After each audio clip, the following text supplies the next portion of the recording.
नमस्कार, म Alisha Subba highlights of the डेमा यहाँहरूलाई स्वागत छ। अब सुन्नुहोस् आजको मुख्य समाचार।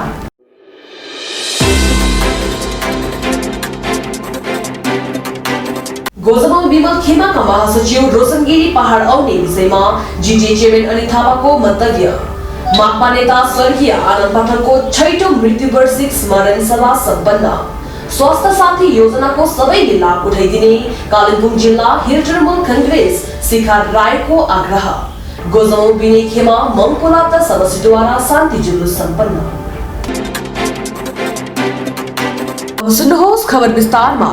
गोजमौ विमल गुरुङ खेमाका केन्द्रीय महासचिव विमल दर्जीले पार्टीका महासचिव रोशनगिरी दिपेनमाले कलकत्ताबाट बागडोगरा आउने साथै खरसाङको जनसभामा सम्बोधन गर्नेछन् भनी बताउँदै आगामी 29 नोभेम्बर 2020 को दिन बिहान 9 बजेदेखि पार्टीको झण्डाहरू लगाउने कार्यहरू गरिनेछ भनी बताएका छन्। आज मूल सचिव रोशनगिरीज्यू अनि हाम्रो युवा नेता दिपेन मालेज्यू कलकत्ताबाट बागडोगरा आउनु हुँदैछ र आज उहाँहरू आएर सिलगढी निजी आफ्नो वासस्थानमा बस्नुहुनेछ र उहाँलाई रिसिभ गर्नको निम्ति 100 गाडी भन्दा पनि बेसी भाइहरू हामी पठाइरहेको छौँ, हामी गइरहेका छौँ अनि 50 भन्दा बेसी बाइक लिएर हामी उहाँलाई रिसिभ गर्नु बागडोगरा गइरहेका छौँ। विमल दाजुको आगमन कहिले रहेछ? विमल उहाँको अध्यक्ष महोदय विमल गुरुङज्यूको आगमन मोटामोटी 6 तारिकको तय भइसकेको छ र 7 तारिक आउनुहुन्छ पहाडमा। भोलिको जनसभालाई रोशनगिरीले सम्बोधन गर्नुहुन्छ? भोलिको जनसभा निश्चय नै रोशनगिरी अनि दिपेन मालेज्यूले सम्बोधन गर्नुहुनेछ। हजुरको शुभ नाम? विमल दर्जी, सहसचिव केन्द्र समिति गोर्खा जनमुक्ति मोर्चा। Thank you. हवस्। गोजमौ बिने खेमा युवा मोर्चा मङपोलाप्त समष्टिद्वारा शान्ति जुलुस निकाल्यो भने उक्त जुलुस निकाल्नको मुख्य उद्देश्य पहाडका शान्तिमय वातावरणलाई यथावत राख्न हो भनी युवा मोर्चा समष्टि पार्टी प्रवक्ता विभोर सिंहदेनले पत्रकारहरूलाई बताएका छन् भने उक्त शान्ति जुलुस विषयमा अन्य सदस्यहरूले पनि जानकारी दिएका छन्। र नमस्ते सम्पूर्णलाई लाब्दा मङपु समष्टि युवा मोर्चाबाट हजुरहरू सम्पूर्णलाई स्वागत जनाउँदै र आज हामीसँग हुनुहुन्छ हाम्रो खरसाङ महकुमा समिति महासचिव विज्ञान विश्वज्यू, उसै गरेर हाम्रो केन्द्रीय समिति युवा मोर्चा प्रवक्ता श्रीमान श्री अनित खातीज्यू, मङपु लाब्दा समष्टि हाम्रो युवा मोर्चा सभापति दिव्य बुल्दन, साथै हाम्रा सचिव शरद थापा, उसै गरेर सेन्ट्रल कमिटी हाम्रा CPWका हाम्रा महासचिव हाम्रा अमृत खड्काज्यू। र आज विशेष हामी यहाँनिर शान्ति रेली लिएर निस्केका छौँ। यो किन निस्किनु पर्यो भन्दा चाहिँ आज हामीले यो देखाउनु पर्ने भयो कि हाम्रोमा जति पनि हामीसँग थियो युवाहरू थियो, अहिले पनि हामीसँग छ र भविष्यमा पनि हामीसँगै हुनेछ। यो फोस्रो यो आडम्बर लिएर जसले आज देखाउँदैछ मान्छेहरू हामीसँग यो छ, त्यो चाहिँ हामीसँग कहिले थिएन पनि र हामीसँग हुँदैन पनि उनीहरू। र हामी यहाँ के भन्न चाहन्छौँ भने आज हामीले यो कम्पिटिसन गरेको होइन, तर हामीले आज देखाउनै पर्ने स्थिति भएर मात्र हामी यहाँनिर बाध्यतावश हामीले आज यसरी युवा मोर्चाहरू हजार युवा मोर्चाहरू आज हामीले क्याडरहरूलाई लिएर हामीले यहाँनिर निक्लिनु परेको छ। हामी चाहन्छौँ दार्जिलिङमा शान्तिको जुन चाहिँ श्रृङ्खला छ यो शान्ति श्रृङ्खला यथावत रहनुपर्छ भन्ने हाम्रो माग हो। र उहाँहरूले हामीलाई के गर्छ, जहिले पनि हाम्रो जुन चाहिँ पनि शान्ति श्रृङ्खलाको यो हाम्रो बाँधलाई जहिले पनि तोड्न खोज्दैछ र यसलाई नतोडिदिनुहोस्। हाम्रो जुन चाहिँ शान्तिको हामी पथमा हिँडिरहेछौँ यो शान्तिमा हामीलाई हिँड्नु दिनुहोस्। किन भन्दाखेरि हामी युवा मोर्चा कतै अब चाहँदैन शहीद हुन हामी चाहँदैनौँ, हाम्रो घर परिवारलाई हामी रुवाउनु चाहँदैनौँ, हाम्रो आमा बाउको अब वृद्ध अवस्थामा हामी छोडेर हामी मर्न चाहँदैनौँ। हाम्रो पनि हक छ, अधिकार छ जिउने यहाँनिर। किनभने युवा मोर्चाले आज समस्त हामीले पहाड थामेको छौँ। युवा भनेको भविष्यको कर्णधार। हामीलाई अब लडाइँ गर्नु छैन, हामीहरू थाकिसकेको छौँ। हामी शान्तिसँग बस्न चाहन्छौँ यहाँनिर। किन भन्दाखेरि आज शान्ति श्रृङ्खला छ भने सबै कुरा यहाँनिर हुन्छ भनेर हामीले देखिसकेको छौँ। विगतको आन्दोलनदेखि हाम्रो आज साथीहरूकोमा 10 वटा 12 वटा 15 वटासम्म केस छ। त्यो केसको अहिले पनि हामीले यो कोर्टमा गएर महिनै पछि नै हामीले डेट धाइरहेछौँ। अब हामीले नधाएर हाम्रो आउने भविष्यलाई पनि हामी त्यो कोर्टहरू हामी धाउन दिने छैनौँ। र नयाँ सोच र नयाँ विचार के हो भन्ने हामीले सिकाउनु पर्छ। अब किन भन्दा अब यो शान्ति गरेर हामीले सबै कुरामा हामी क्षेत्रमा उन्नति गर्नुपर्छ। अब आन्दोलन यो गोर्खाल्यान्डको फोस्रो आन्दोलन गरेर नेताहरूको कुर्सी बचाउनु छैन। हामीलाई जनता देखाएर हामीले कुर्सीको हामीले लोभ गर्नु छैन। तर आज हामी यहाँ छौँ भने हामी जनताका लागि छौँ र हामी समस्त पहाडवासीलाई यही हामी भन्न चाहन्छौँ कि जुन चाहिँ हाम्रो एउटा यहाँनिर युवा मोर्चाको आज रेली छ, यो रेलीको यही हो आज कि आधार कि हामी शान्ति यहाँबाट हामीले यथावत राख्नुपर्छ र भविष्यमा गएर पनि युवा मोर्चा लाब्दा मङपु समष्टिको युवा मोर्चा हामी जति छौँ हामी शान्ति कायम राख्छौँ भन्ने हजुरहरूसँग वचनबद्धता गर्दै हजुरसँग बिदा लिन चाहन्छु। जय गोर्खा, जय अनित थापा, जय विगन मिश्र। कालिम्पोङ जिल्ला हिल तृणमूल कांग्रेस पार्टी प्रवक्ता शिखा राईले राज्य सरकारद्वारा स्वास्थ्य सेवालाई जन जनसम्म पुर्याउन स्वास्थ्य साथी प्रकल्प सफलताको साथ अघि बढाइरहेको बताउँदै सबै उक्त योजनाहरूको लाभ उठाइदिने आग्रह पनि गरेका छन्। बिमा योजना यो स्वास्थ्यको लिएर उहाँले आउनु भएको छ है, जबकि सबै संसारभरि भारतभरि नै यो स्वास्थ्यलाई उत्तम फेसिलिटिज कसरी दिने भनेर सोचिरहेको बेलामा उहाँले यो स्वास्थ्य साथी भन्ने जुन चाहिँ स्किम छ त्यो लिएर आउनु। हुनु त यो 30 डिसेम्बर 2016 मै अनाउन्समेन्ट भएको थियो हो, अन्त 2017 देखि चाहिँ यसलाई इनरोलमेन्ट सुरु भएको थियो र उहाँले यो चाहिँ जो चाहिँ गभर्मेन्टको अरू स्वास्थ्यको स्किमभित्र जो आउँदैन उहाँहरू सबैले गर्न सक्छ। यो चाहिँ किनभने पश्चिम बङ्गालको सबै अल सिटिजन्स सबै जनतालाई यो प्रोभाइड गरिनेछ, उहाँहरूलाई इनरोलमेन्ट गरिनेछ यसमा। र एउटा जनताको हितमा जसले सोच्नु सक्छ, साँच्चै जनताको नेता जो छ, यस्तो मान्छे मात्रै यस्तो खालको आइडियाज यस्तो खालको भिजन लिएर अगाडि आउनु सक्छ, जुन चाहिँ हाम्रो मुख्यमन्त्रीले प्रुभ गर्नुभएको छ। यो चाहिँ सारा संसार सारा भारतले नै एउटा एक्जाम्पलको हिसाबमा यसलाई लिनुपर्ने। यो चाहिँ यो स्किमको अन्डर चाहिँ बेसिक हेल्थ जुन चाहिँ कभर सेकेन्ड्री या प्राइमेरी जुन चाहिँ कभर छ, यो चाहिँ 5 लाखको स्वास्थ्य बिमा हो। यो इयरली एनम पर इयर 5 लाखसम्मको तपाईँले क्लेम गर्नु सक्नुहुन्छ। अनि यो चाहिँ डल्लै सरकारले नै यसलाई फन्डिङ गर्नुहुन्छ, उहाँले नै दिनुहुन्छ सबै। हामीले कुनै मतलब परिवारले या उहाँहरूले केही कन्ट्रिब्युसन गर्नु पर्दैन, त्यसमा सम्पूर्ण त्यो खर्च जति छ उहाँले उठाउनुहुन्छ, यो गभर्मेन्टले नै उठाउनुहुन्छ। यसै गरेर अहिलेसम्म यसको 5 लाख गरेर जुन चाहिँ बिमा छ यसको अहिलेसम्ममा 7.5 करोड मानिसहरू र 1.5 करोड फ्यामिलीहरू सबै इनरोल भएको छ यसमा। यो बिमाबाट तपाईँहरूले फ्री ट्रिटमेन्ट गर्नु सक्नुहुन्छ, इभन प्राइभेट हस्पिटल्सबाट पनि यसलाई क्लेम गर्न सकिन्छ। त्यही घरको आमाको नाममा हुन्छ। यो इन अ वे एउटा तरिकाले चाहिँ हाम्रो नारी सशक्तिकरण पनि हो, वुमन इम्पावरमेन्ट पनि हो कि उहाँको नाममा घरको मेन यो उसको उहाँको नाममा हुन्छ। तर सबै परिवार मतलब दुई पक्षकै इभन सासू ससुरा भयो, दुई पक्षकै हाम्रो सिनियर सिटिजन होस् या नानीहरू सबैलाई होल फ्यामिलीलाई नै यसले कभरेज दिन्छ यो स्वास्थ्य साथीले। र एउटा हाम्रो जो पनि घरको आमा हुन्छ है, उहाँहरूलाई चाहिँ एउटा त्यो घरको गार्जियन भनेर एउटा उहाँको नाममा चाहिँ यो दिएको छ र एउटा हाम्रो लागि प्राइड पनि हो हैन। यो पेन्डेमिकको समयमा यस्तो प्रकारले दिदीले एउटा एकदमै जरुरी चिज हो जुन चाहिँ स्वास्थ्य लिएर बिरामी भइरहेको छ हैन, केही पनि हुनसक्छ घर परिवारमा, र उहाँले यो गरिदिनु भएकोमा चाहिँ म पहाड अनि मेरो पर्सनली मेरो तर्फबाट पनि हाम्रो मुख्यमन्त्री सुश्री ममता ब्यानर्जीलाई धेरै धेरै धन्यवाद दिन चाहन्छु। माकपा नेता समान पाठकले पार्टीका नेता स्वर्गीय आनन्द पाठकको 6औं मृत्यु वर्षी स्मरण सभाको आयोजना गरेको बताउँदै आगामी दिनहरूमा पार्टीमा कस्तो कार्यक्रम हुन्छ भन्दै उक्त पार्टी जनताकै हो भन्दै अधिक जानकारी पनि दिएका छन्। छैन कार्यक्रम त हाम्रो आनन्द पाठकको आज 6औं मृत्यु वार्षिकीको यसमा पार्टीले यो प्रत्येक वर्ष यो रेगुलर प्रोग्राम हो है, अनि त्यसको हिसाबमा आज यहाँनिर कर्मसूची गरेको थियौँ विशेष दार्जिलिङ यो टाउन कमिटीबाट, र आज धेरै साथीहरू यहाँसँग। तर अब यो हामी त व्यक्ति पूजा त गर्दैनौँ, हामी अब यो विशेष यो सब कार्यक्रमहरूमा साथीहरू बटुलेर आगामी दिनमा कसो गर्ने होइन हाम्रो लडाइँको कर्मसूची के हुन्छ यो विषयमा छलफल गर्छौँ। कम्युनिस्ट पार्टी एकमात्र यस्तो पार्टी जो चाहिँ व्यक्तिलाई मान्दैन, जस्तो सबै व्यक्तिले चलाउने पार्टीहरू छ होइन। नरेन्द्र मोदीले बिजेपी चलाउँछ, ममताले टिएमसी चलाउँछ, लालुले उसको पार्टी चलाउँछ, मुलायमले उसको पार्टी चलाउँछ, मायावतीले उसको पार्टी चलाउँछ, यहाँ अब विनय तामाङले उसको पार्टी चलाउँछ, विमल गुरुङको पार्टी छ, जिआरएफको सुभाष घिसिङको पार्टी छ। एकमात्र कम्युनिस्ट पार्टी हो जसको चाहिँ कसै दादा दिदीको होइन, यो चाहिँ जनताको पार्टी हो, साधारण मान्छेहरूको पार्टी हो।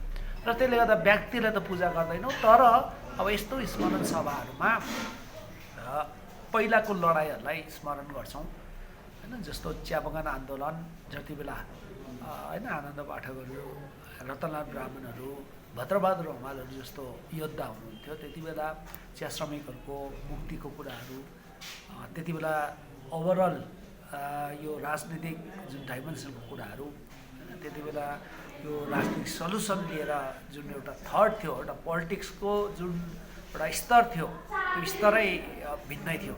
अहिलेको जस्तो त्यो घिनलाग्दो यो तानातानी अहिले जस्तो प्रकारले चल्दैछ, योभन्दा एउटा स्वच्छ उयो थियो।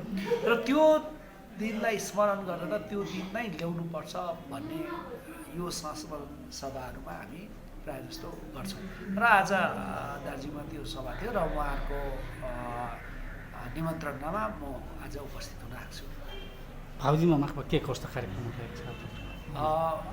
अब यो तपाईँको हामी भविष्यमा त तपाईँहरूलाई यादै छ कि हामी एउटा लगातार लडाइँमा बस्ने हो होइन। हाम्रो एउटा सर्ट टर्म पोलिटिक्स छैन।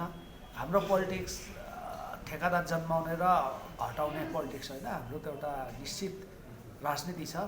यो राजनीति जनताको मुक्तिको राजनीति छ, चिया श्रमिक मजदुरहरूको मुक्तिको राजनीति छ, विभिन्न स्तरको मान्छेहरूको मुक्तिको। अहिले जुन प्रकारले देशमा यो बिजेपी आएपछि जुन प्रकारले देशलाई तहस नहस पार्यो अर्थनैतिक रूपमा, जुन प्रकारले यो बिजेपी सरकारले यो पेन्डेमिक पिरियडमा डल्लै कानुनहरू सबै नै कर्पोरेट हाउसको पक्षमा पास गरिदियो।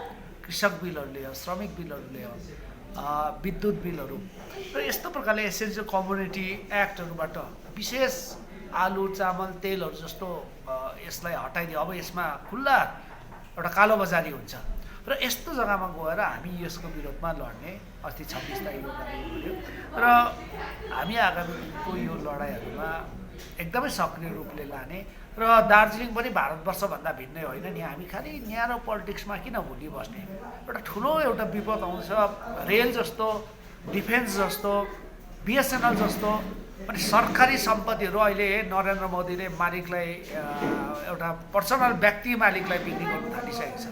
यस्तो स्थितिमा पनि देश बाँच्छ कि बाँच्दैन भन्ने स्थितिमा पनि हामी लडाइँ गरेर देशलाई बचाउन सकेनौँ भने होइन, देशभक्त त मुखले भनेर भाषण गरेर हुँदैन, व्यवहारमा हुनुपर्छ। र त्यो जग्गामा यो सरकारको नीति बडा डेन्जर छ, यसको लागि लडाइँ गर्नुपर्छ भन्ने यो आह्वान हामी दार्जिलिङको जनतालाई पनि गर्छौँ। अहिलेको अब प्रेजेन्ट पोलिटिकल जुन प्रकारको एउटा बदलाव आउँदैछ, मान्छेले त बुझ्नुपर्ने हो, बिजेपीले त ढाँटेकै हो होइन। विमल गुरुङ आएरै अब मलाई चाहिँ आस्था छैन भनेपछि जसको हात पक्रेर, जसलाई आउटसोर्सिङ गरेर जसवन्त सिन्हा 2011 सालमा यहाँबाट 2009 सालमा यहाँबाट निर्वाचित भयो। 15 वर्षसम्म बिजेपीलाई हेऱ्यो र जसलाई माध्यम बनायो उनीहरूमा आस्था छैन भन्ने स्थिति आइसकेपछि बिजेपीले अब खासै केही गर्दैन। अब टिएमसीले त उसको त एकदमै डिभाइडेड रुम छ होइन। उसले त जातिलाई टुक्रा गर्ने, विभिन्न उयो गर्ने, त्यो पछि एउटा राष्ट्रिय शक्ति स्टेट पावर लाएर दमन गर्ने, पुलिस प्रशासन लाएर उसको आफ्नो आधिपत्य राख्ने, यो पोलिटिक्स छ र अनडेमोक्रेटिक प्रकारले चल्ने यो दुईटै शक्तिहरूको अब स्पष्ट रूपमा चिनिएपछि जनताले विकल्प हिसाबमा देख्नुपर्ने। हामी कम्युनिस्टहरू जहिले पनि इमान्दारीसँगले आफ्नो कुरामा अडिग छौँ, लागिरहेका छौँ। दार्जिलिङको पर्मानेन्ट पोलिटिकल सल्युसन लिएर हाम्रो स्पष्ट अडान छ, श्रमिक कृषक लिएर हाम्रो स्पष्ट अडान छ, विभिन्न इस्युमा हाम्रो स्पष्ट अडान छ। हामी टिएमसी कि बिजेपी जस्तो जनतालाई भुलाएर जनतालाई धोका दिएर राजनीति गर्दैन। स्पष्ट राजनीति छ, यो जग्गामा जनताले बुझ्छ भन्ने हामी आशा गर्छौँ। तपाईँको नजरमा पर्मानेन्ट पोलिटिकल सल्युसन चाहिँ के होला पहाड? होइन, हामीले त बार बार भनेको छौँ, जस्तो कि अहिलेको सिचुएसनमा गोर्खाल्यान्ड माग्न त थुप्रै छ, तर दिने कोही पनि छैन। यत्रो एब्सोल्युटली मेजोरिटी हुने कमिटमेन्ट गरेर गएको हो, बिजेपीले दिनु नसक्ने स्थिति छ भने यति बेला सक्यो त, कश्मीरमा यो गर्नु सक्यो होइन, किसानको बिलहरू इम्प्लिमेन्ट गर्नु सक्यो, यो तपाईँको अब कृषक श्रमिकहरूको बिलहरू भोइस माने भोटमा पास गराइदियो। एब्सोल्युटली मेजोरिटी जे गर्दा पनि सक्छ, बिल किन ल्याउँदैन? एउटा प्राइभेट मेम्बरधरि बिल ल्याएको छैन, सरकारी बिल त छोडिदिनुहोस्, एउटा रेजुलेसनधरि मुभ गरेको छैन पार्लियामेन्टमा। भनेपछि अब यो गोर्खाल्यान्ड नै दिन्छ भन्ने त कहीँ केही पनि छैन, ममताले त दिने कुरा आएन। माने पर्मानेन्ट सल्युसन हामीले भन्दैछौँ, हास फर्म अफ अटोनोमस दिएर कमसेकम यो अहिले जुन एमेन्डेड 62माथि एउटा पुनः बहस गर्न सकिन्छ, या मोर देन द्याट होइन, लेजिस्लेचर पावर, एक्जिक्युटिभ पावर, जुडिसियली र फाइनेन्स पावर भएको, लेस जुडिसियली र फाइनेन्स पावर भएको, फाइनेन्सियल पावर चाहिँ भएको, यो खालको एडमिनिस्ट्रेसन यहाँनिर जरुरी छ, जसले चाहिँ यहाँको जनताको मनको आकाङ्क्षालाई, मनको जुन भावनालाई भेन्टिलेट गर्न सकोस्। के लाग्छ तपाईँ नयाँ राजनीतिक समीकरण कस्तो होला पहाडको अहिले तपाईँको नजर? भारतको कि यहाँको? यहाँ दार्जिलिङ पहाडको। दार्जिलिङको हेर्नुहोस्, अब दुईवटा 1 नम्बर गोजामुङ र 2 नम्बर गोजामुङको कन्ट्रडिक्सन देखिँदैछ है, प्रकाश रूपमा बयानबाजी पनि देखिँदैछ, सिफ्टिङ पनि बडा देखिँदैछ, फोटो खिच्नेहरूको होड देखिँदैछ, फेसबुकमा त्यतिकै देखिँदैछ। तर अब के छ भने सबका मालिक एक भनेको जस्तो उसको अब सोर्स चाहिँ एउटा हुँदैछ होइन। अब टिएमसीले नै, ममता ब्यानर्जीले नै विनय खेमालाई पनि, विमल खेमालाई पनि, टिएमसीलाई पनि सबैलाई उसको एउटा छ। अर्को खेमा छ अब बिजेपी एसएस आफ्नो केही पनि छैन, आरएसएस लिएर कतिवटा जग्गामा अब उसले आफ्नो दखलदारी गर्ने चेष्टा गर्दैछ, आफ्नो एक्सप्लेनेसन गर्ने चेष्टा गर्दैछ।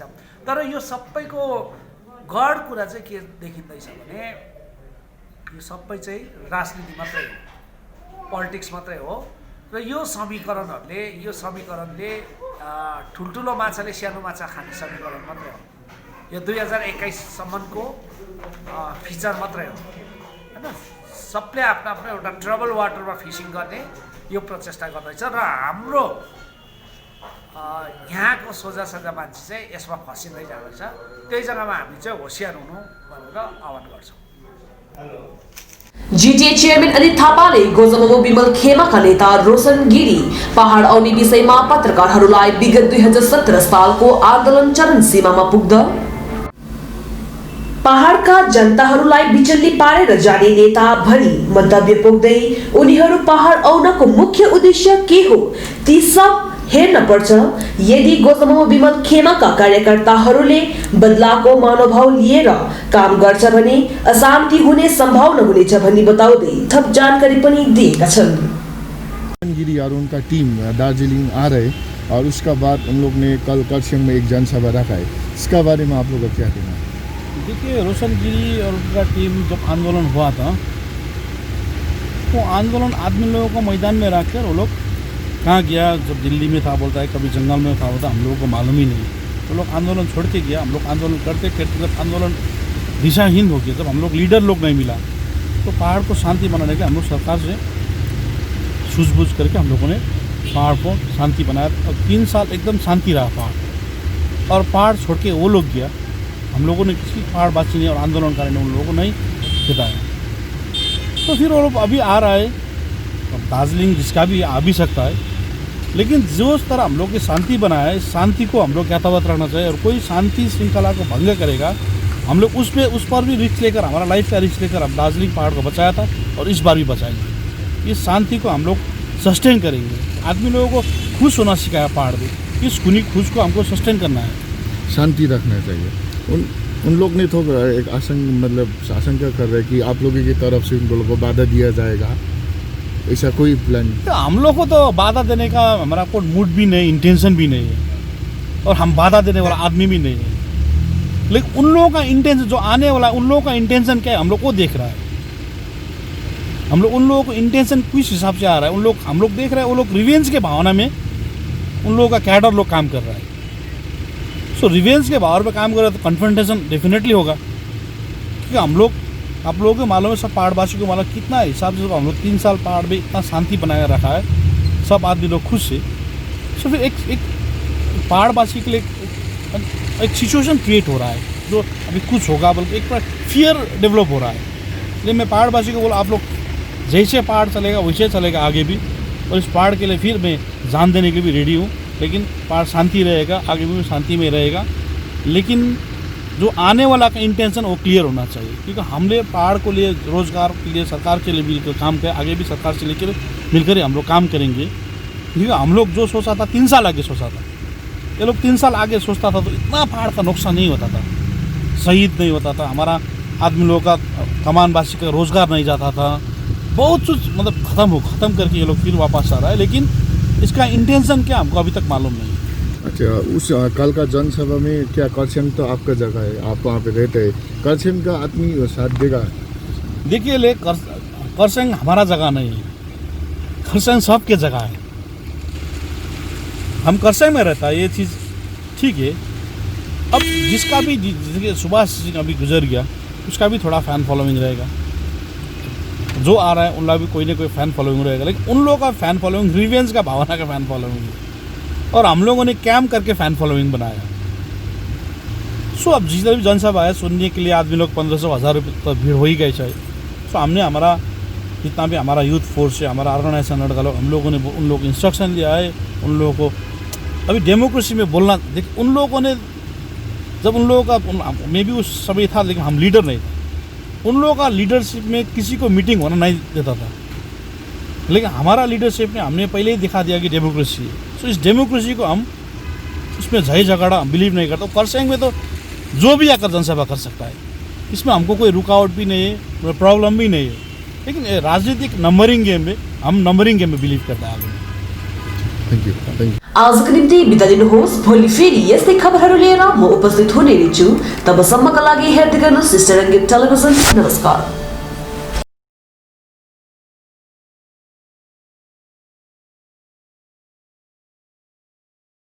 कर्स्याङमा जनसभा गर्दैछ र गोजामुमो प्रमुख विमल गुरुङले 6 तारिकको दिन सिलगढीमा जनसभा गर्दैछ र ऊ पहाड पनि चढ्ने भन्ने जो कुरा आउँदैछ।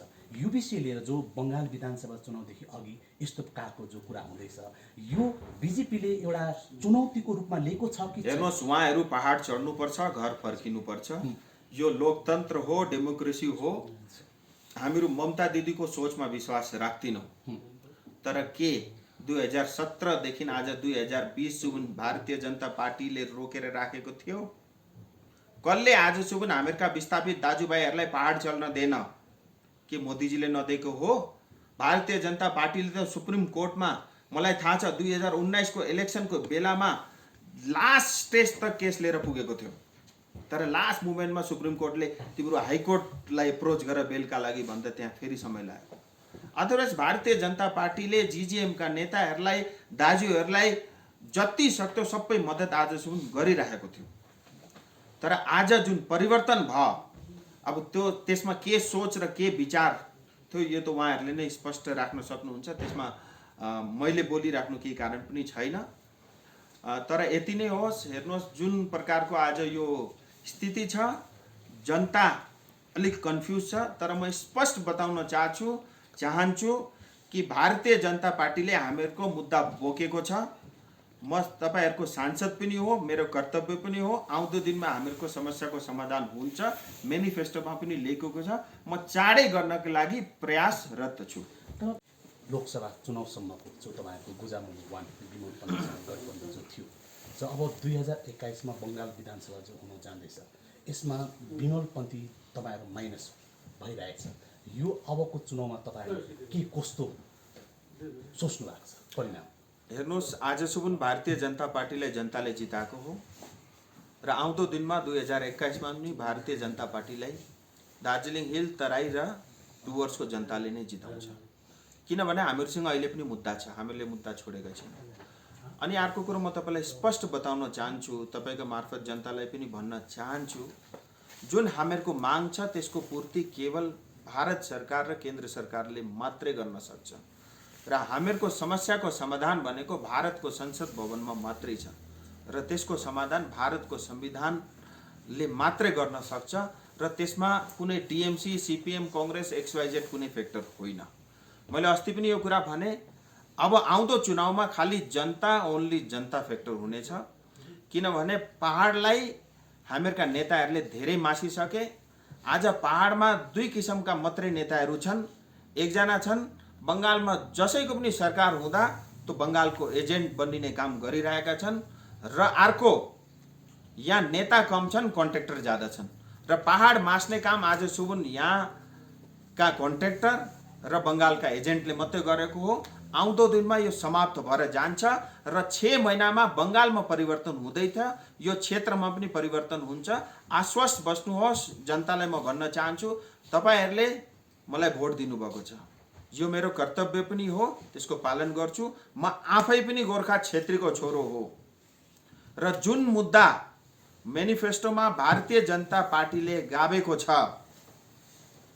त्यो पुरा हुन्छ र मेरा पनि शरीरमा आधा रगत 11 जातिका लागि बग्छ र आधा रगत गोर्खाल्यान्डका लागि स्थायी राजनीतिक समाधानका लागि बग्दैछ र आउँदो दिनमा म गरेर देखाउँछु। भाइले आफ्नो सङ्कल्प पत्रमा 11वटा जनजातिको कुरा र यो के भन्छ यो स्थायी राजनीतिक समाधानको जो कुरा गरेको छ, अनि त्यही विषय लिएर गोजामु वानको कतिपय नेत्री एउटा बिजेपीमाथि आरोप लगाइरहेको छ। यो बङ्गाल विधानसभा चुनावभन्दा पहिला चाहिँ यो 11वटा जात गोष्ठीको मुद्दा चाहिँ छिराइदिनुहोस् भन्ने कुरोमा चाहिँ तपाईँहरूको खटमट भएपछि गोजामु वानले आफ्नो बाटो फेरेको भन्ने एउटा बिजेपीसँग गठबन्धन मेरो भन्दा पुरानो गठबन्धन गोजामुमुको थियो, जिजिएमको थियो।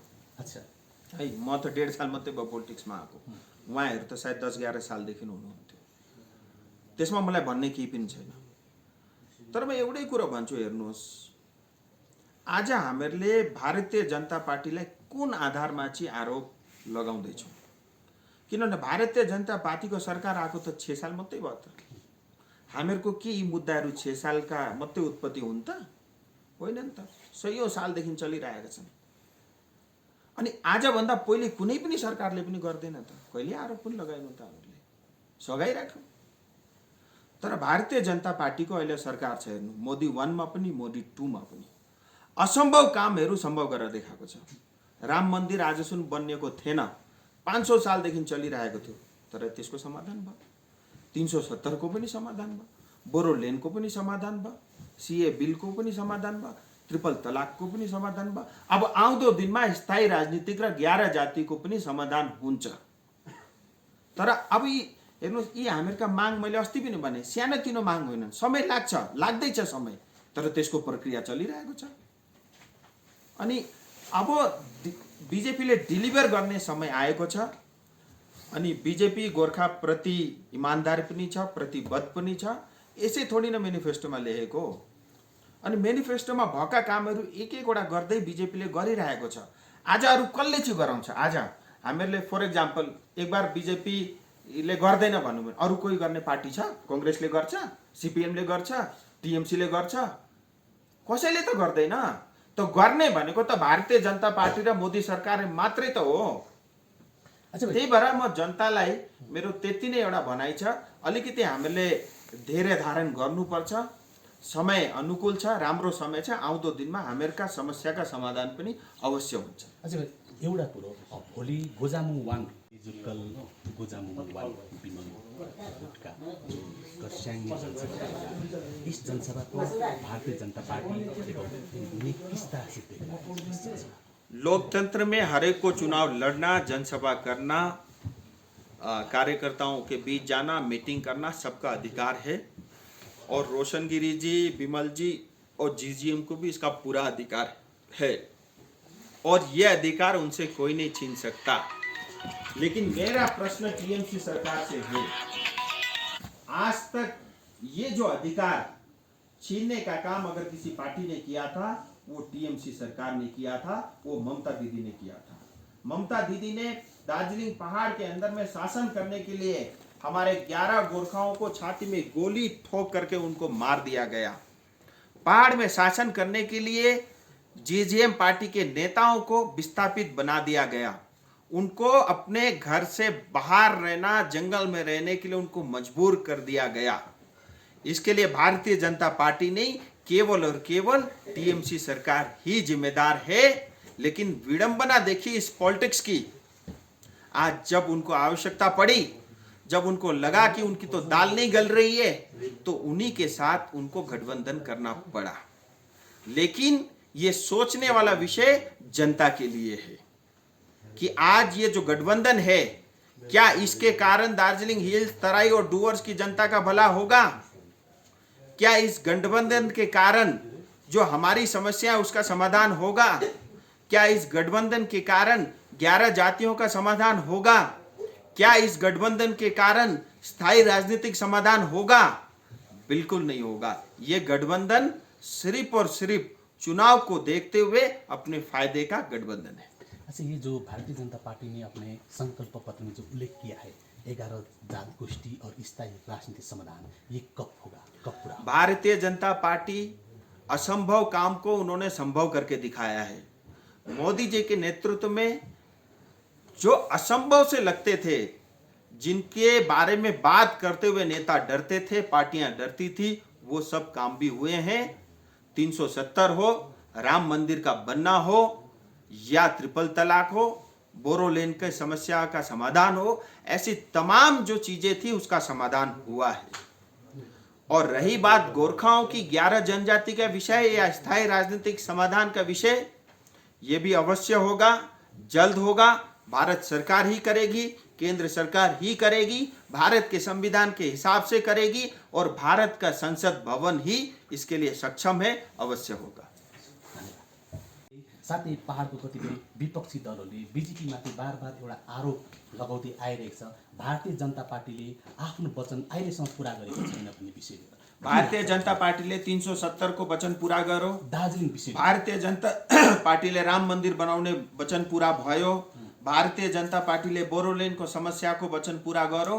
आउँदो दिनमा भारतीय जनता पार्टीले स्थायी राजनीतिक समाधान र 11 जातिको वचन पनि पूरा गर्नेछ। तर मैले अघि पनि भने 72 सालभन्दा बेसी भयो आज भारत देश आजाद भएको। मोदी सरकार या भारतीय जनता सरकार भनेको 6 साल मात्रै भयो। हामीहरूको पनि समस्याको समाधान हुन्छ। अच्छा भाइ, एउटा कुरो जस्तै अहिले तपाईँले मात्रै भन्नुभयो यो समाधान हुन्छ, 11 जात गोष्ठी र स्थायी राजनीतिक समाधानको जो यो कुरा समाधान हुन्छ, तर यो कहिले हुने? यो बङ्गाल विधानसभा चुनावभन्दा पहिले हुने या बङ्गाल विधानसभा चुनाव पछि हुने? चाँडै हुन्छ।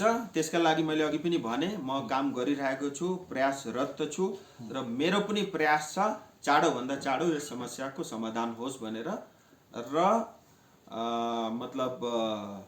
म चाहन्छु केही न केही खुशखबरी चाँडोभन्दा चाँडो जनताका समक्षमा लिएर आउँ भनेर।